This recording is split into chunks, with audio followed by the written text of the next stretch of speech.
Hey all, it's me, Sam, back with another rather small rant. Today we're going back to familiar territory as we slate Chris Chibnall's Doctor Who once again.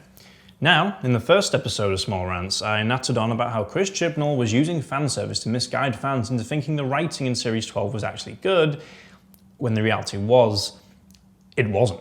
Now in said video, I said I was done with Doctor Who. What I should have said was that I was seeing the rest of the series through, to be fair and everything.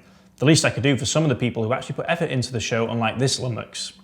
And I watched the finale, The Timeless Children, and the finale was, well... I expect nothing, and I'm still let down. Spoilers are indeed ahead, so turn away if you haven't seen The Timeless Children, or Doctor Who Series 12 in general.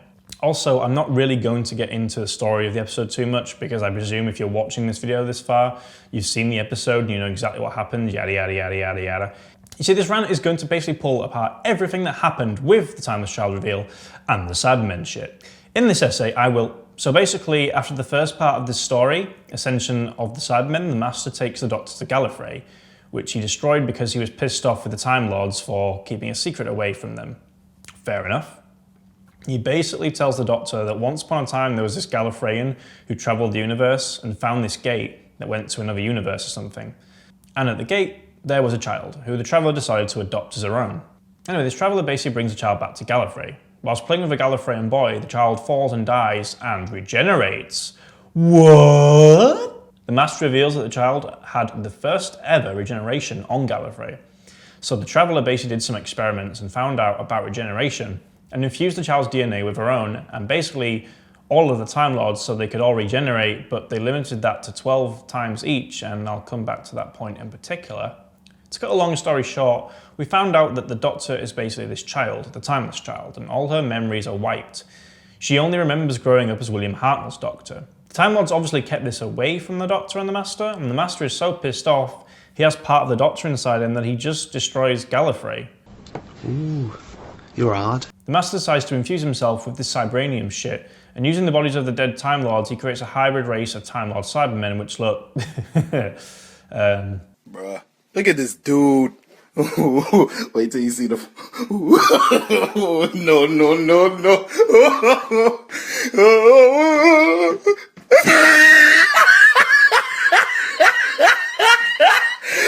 Look at the top of his head. Look at his lips. Anyway, now that that's done, let's just tear this shit to pieces, shall we? Now, with some credit to Chibnall, I don't mind the idea that before Hartnell, there were dozens upon dozens of Doctors. This solves a lot of plot holes and unexplained things, such as Ruth, the Valeyard, Morbius Doctors, probably Peter Cushing's Doctor Who. I'm not overly fond of the idea in general, but it's nothing that doesn't open up new avenues of storytelling, although under this melon that can only be a bad thing. But I mean, I don't hate it. What I do hate is how this was told. And you can bet your bottom dollar I am salty. So the Doctor is this special person who basically gave the Time Lords the power to regenerate. The Doctor is still a Time Lord, but she isn't Gallifreyan anymore. That's kind of been thrown out the window. Let me tell you why I don't like this. See, this ruins the ambiguity of the Time Lords and the Doctor. Now, I know some are going to say, well, Sam, we don't know where the Doctor comes from still, or what race she is. That's still ambiguous. Well, sure, but did we really need this? Why couldn't she be a Gallifreyan who had this extraordinary gift and Time Lords just used her for that? I mean, I guess that would still answer some things about the Doctor, but not change fucking everything. Now you've just decided she's some fucking god. So here's the thing. The law is now treating the Doctor as if she's a god. Why? Ah! The Doctor is special! Well, not really. See, I always saw the Doctor as the Ricky Gervais of Gallifrey. They both say and do some very outlandish things and shock the people of their planet. They both like to have a laugh and don't take things seriously. But at the bottom of it all, they have hearts of gold and care for so many people.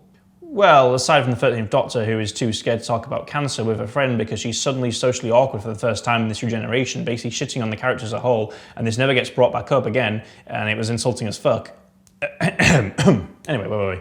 The things they say and do are right and justified. They're essentially both lovable rogues on their respective homeworlds. I mean, I guess Gervais hasn't destroyed Earth like the Doctor destroyed Gallifrey. Yet. I'm a pumpkin! My point is they're celebrities who get a lot of shit, but they're amazing people at heart. The Doctor shouldn't be super important, just a celebrity, I guess. Making the Doctor essentially a god now just feels strange. The entire mystery of who the Doctor is just feels weakened. She's not interesting anymore. She's just a god from another dimension. Cool. Thanks for that one, Chibs. I know Ruth tells the Doctor that she should know who she is, and the timeless child stuff shouldn't affect her because she knows who she's always been. But if you're gonna say that, then what is the fucking point in the twist in the first place? Also, why did the Time Lords limit themselves to 12 regenerations each? This is so fucking dumb. You're supposed to be a scary, unstoppable godlike race. If you were immortal, you would fucking excel over other civilizations and probably would have won the time more easily, but no, you thought, fuck it, we need to limit how many times we can do this. Razalon, when is your birthday? The 12th of July? Okay, cool, 12 seems fair. Yeah, let's do that. Now look at you, nuked by the fucking Master. Your race, totally gone for the second time. Wonder how long it'll be before you all come back to die again. Also, if the Doctor has an unlimited amount of generations, why did the Time Lords give them a new set in Time of the Doctor? Are we just going to ignore that? Also, doesn't the ability to regenerate come from the Time Lords being exposed to the time vortex? The whole reason River Song could regenerate was because Amy and Rory did the big sex in the TARDIS. Then we get to the Master's master plan.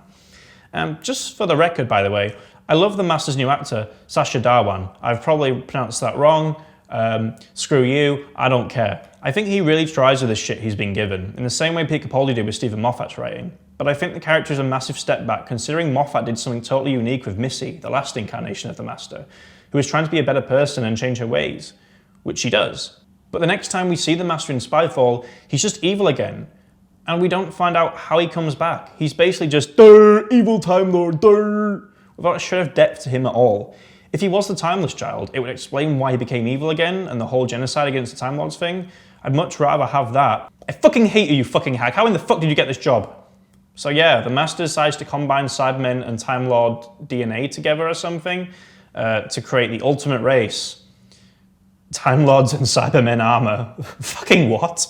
He acts like this is totally brilliant and a terrifying thing, when all they are just Time Lords, but they have cyber armor on, which clearly doesn't do a lot for initial protection, as we see here. So what's the point of this? Did you just want them to look cool? Because they don't look cool. They look fucking stupid. What the fuck? Did they have to dress each other up in these fucking robes before they got revealed? Now I guess you could say, oh yeah, but the Master is basically in control of Time Lords this way. Yeah, but he's already done this before. Don't you remember? He created a Master race in the End of Time, which were basically just an army of Time Lords he controlled that looked like him. There's nothing different or interesting here. Why bother with an army of Time Lords when you could just have an army of Cybermen?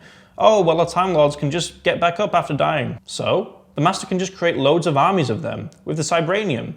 Sure, it'll maybe cost an extra 3 minutes, but you saw how fast he was at creating these Time Lord ones, right? Oh wait, I just realised he's already had a cyber army before. Huh. Really recycling these old plots, ain't you, Chibs?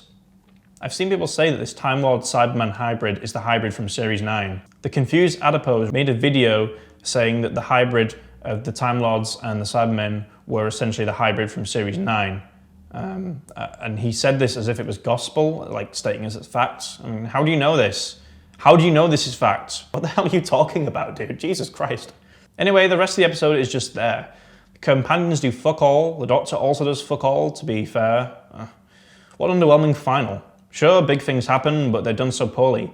Even the Brendan thing was so poorly communicated and edited that I had to look up what the deal with him was after the episode. And people are still confused about that. What the fuck am I paying a TV license for? Look, you may call me the most negative person around considering I've done 2 of these episodes in Doctor Who, but I think this is it. I'm done. It's over. It's finally over. I'm breaking up with the show. If we keep arguing like this, I don't see a future. We're clearly different people now, and whilst it makes me sad that they ran off with another man, maybe, just maybe, it gives me plenty of opportunity to find another TV series to love. There's plenty of fish in the sea, as they say, and maybe that's just it. I don't need to keep being in this abusive relationship where I'm made to feel shit every damn Sunday night. It's time to delete the photos, delete their number, and realise I'm a stronger person without them. The show will get its comeuppance, and hopefully... But a moment too soon.